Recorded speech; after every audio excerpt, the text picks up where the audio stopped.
শুধু কপালের সকালের ব্লগটাই দেব। এই যে কপালের প্রথমে তুলে জামাটা খুলে দিয়ে এদিকে জামা কাপড় রেখেছি। আর যেহেতু মহালয়া সেহেতু একটু কপালকে সাজাগুজি করাতে হবে। এদিকে যে ওর ঘুমানোর তোষকটাও রোদে দিয়ে দিচ্ছি।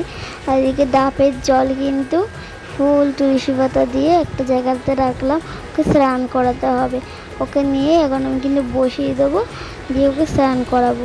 আর ঘুম থেকে যখন তুলি তখন আর দেখানো হয়নি, কারণ ও তখন ঘুম থেকে আমি তুলতে গিয়ে আমার একটু অসুবিধা হয়, তখন আমি দেখাতে পারি না। তো ওইদিকে ফুল দিয়ে ওকে কিন্তু স্নান করাচ্ছিলাম।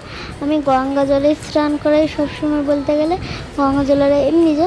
তো আজ যেহেতু মহালয়া তাই জন্য ডাবের জল দিয়ে ওকে স্নানটা করাচ্ছি। তো এদিকে দেখো ওকে স্নানটা করে দিচ্ছি। আর ঘি মধু দিই না, আমি শুধু গঙ্গা জলটা দিয়ে এখন স্নান করাচ্ছি। আর আজকে ডাবের জল দিলাম, দিয়ে ওকে স্নান করাবো। করে এটা আজকে একটু নতুনভাবে সাজাবো, কারণ আজ মহালয়া। আজকে তো সবাই সাজুগুজু করবে, দুর্গা ঠাকুর সাজবে, আর অনেক অনেক কিছু সাজবে। কিন্তু আমার গপুকেও তো সাজাতে হবে না, গপু আজকে সেজে থাকবে। আসুন আজকে গপুকে অন্যভাবে সাজাবো একটু। তো গপুকে স্নান করানো হয়ে গেছে, এখন ওর গাটা এখনো মুছিয়ে দিচ্ছি আমি। ওকে ভালোভাবে মুছিয়ে দিয়ে ওকে সাজিয়ে টাজিয়ে দিয়ে ওকে খাইয়ে দাইয়ে ওকে আর আসনে বসিয়ে তারপর আমার সব কাজ, মানে তারপর আমি খাবো দাবো সেরকমই। তো এইদিকে ওকে কিন্তু ভালোভাবে জামা কাপড় পরিয়ে দেবো, তাই জন্য ভালো করে গাটা মুছে দিচ্ছি, যেন গাটা ভিজে না থাকে। তো আমি ভালোভাবে গাটা মুছিয়ে দিই, এবারে ওর জামাটা কিন্তু পরাবো। এদিকে গা মোছানো কমপ্লিট, এবারে জামাটা দেখছি এরকমভাবে পরাবো। আর ওর তো প্রতিদিন একটা করে নতুন জামা পরছে, তোমরা দেখতেই পেয়েছো। হ্যাঁ, মানে জামা সব ওর দুটো করে দিয়েছে, সেট দুটো করে অর্ডার দিয়েছি। তাই হয়তো তোমরা ভাববে কোথায় নতুন, দুটো করেই সেট, তোমাদেরকে একবার দেখিয়েছিলাম আমি। তো ওইদিকে জামাটা পরিয়ে দিচ্ছে, আর জামাটা ওর সাইজেই এসেছে, কিন্তু একটু মনে হয় ছোটো এসেছে, জানো তো। তো এদিকে জামাটা কিন্তু আমি ওকে পরাচ্ছি, আর ওকে বলছি যে গপু তুই এত ছোটো কেন হলি। আমি ভাবছিলাম সেটাই মনে মনে, ওকে বলছিলাম মনে মনে যে তুই এত ছোটো কেন হলি বলতো। হ্যাঁ, আমার ছোটো গপু, এটা আমার বাচ্চা গপু। তো যাই হোক, এইদিকে গপুকে জামাটা কিন্তু পরানো কমপ্লিট। আর এখানে এখন বসিয়ে দেবো, দিয়ে ওর হারটা টুপি টুপিগুলো পরিয়ে দেবো। আর আজ মহালয়া, তো তাই জন্য গপুর একটু বেশি সাজগোজ করে দিচ্ছি, যাতে গপু একটু সেজেগুজে থাকে। আর আমি ভেবেছিলাম যে গঙ্গাতে স্নান করতে যাওয়ার হয়ে উঠলো না, তাই জন্য আর গেলাম না। তো এদিকে গপুকে মানে স্নান করিয়ে জামাটা পরিয়ে দিয়েছি। এবারে দেখো হার আছে, টুপি আছে, বাঁশি আছে, হাত দুটো দিয়েছে বললাম না। তো এইদিকে এখন ওকে পরিয়ে দেবো, একটাই হার পরাবো। এদিকে একটা হার দেখছিলাম যে দুটো হার পরালে কেমন লাগে, তো আমি ভাবলাম যে না, একটা হারেই ওকে পরাই, একটা হারেই ওকে ভালো লাগবে। একটা হার পরিয়ে দিয়ে এবার টুপি পরাবো কিন্তু। তো টুপি মানে মুকুট পরিয়ে দেবো। তো তোমাদের ওর ব্লগটা কেমন লাগে আমাকে কমেন্টে জানিও একবার। এইদিকে আমার ওকে টুপিটা পরিয়ে খুলে যাচ্ছিলো, মানে একটু হলগোল করছিলো। তারপর বাঁশিটা দেবো, ওর হাতে বাঁশিটা দিয়ে ওকে আসনে তুলে দেবো। তো সব কিছুই হয়ে গেল। আর আজ আমাকে ঘুম থেকে উঠতেও একটু লেট হয়ে গেছিলো। আজ কেন বলো তো, আজ মহালয়া যেহেতু, আর তাও সেহেতু আজকে আগে অটোর কথা ছিল, কিন্তু কী বলো তো, ওই যে ঘুমিয়ে পড়েছিলাম, এত ঘুমিয়েছি আর উঠতে পারিনি।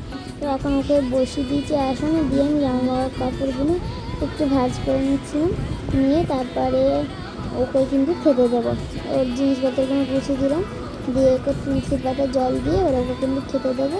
এদিকে দেখো সকালের ব্রেকফাস্ট বিস্কিট আর একটু নিমকি দেবো খেতে।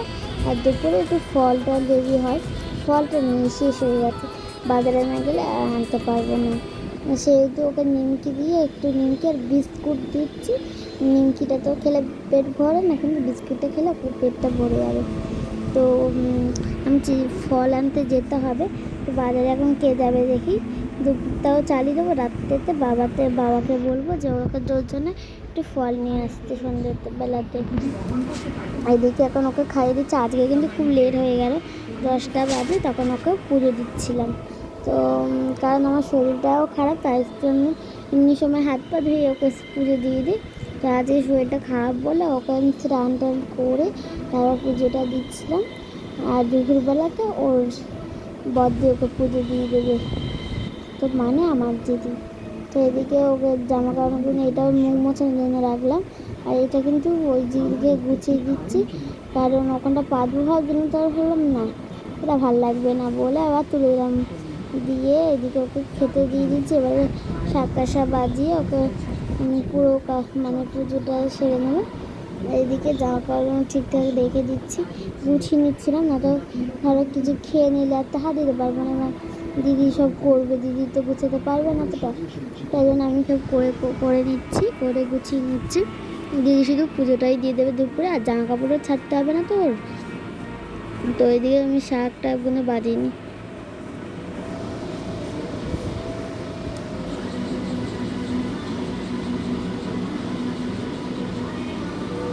তো তোমরা কারা কারা কপালকে ভালোবাসো আমাকে একটা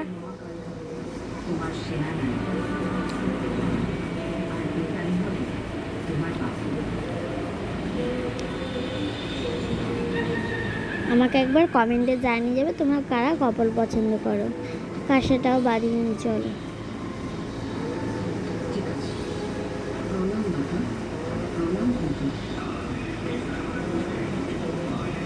এইদিকে এখন কিন্তু ওকে খেতে দিয়ে দিচ্ছি, ও খাক, আবার তোমাদের সাথে পরে দেখা হবে, মানে দুপুরের ব্লগে দেখা হচ্ছে। তো ওকে খাইয়ে দাইয়ে দিয়েছি, এখন ও একটু নিজে একা একাই বিশ্রাম করে বসিয়ে দিয়েছি, দেখে না। এই দেখো ওখানটা ও একা একা এখন বসে আছে, ওখানটায় খেয়ে দিয়ে ও নিজেই বিশ্রাম করবে একা একা। এইদিকে ওর খাওয়া দাওয়া হয়ে গেছে, আর এদিকে এখন জামাটা আর খুলবো না আজকে, সেই রাত্রেতে সুতির জামা পরিয়ে ঘুম পাড়াবো। তো টাটা বন্ধুরা, তারা তোমরা কারা কারা কপালকে পছন্দ করো একবার কমেন্টে জানিয়ে যাবে।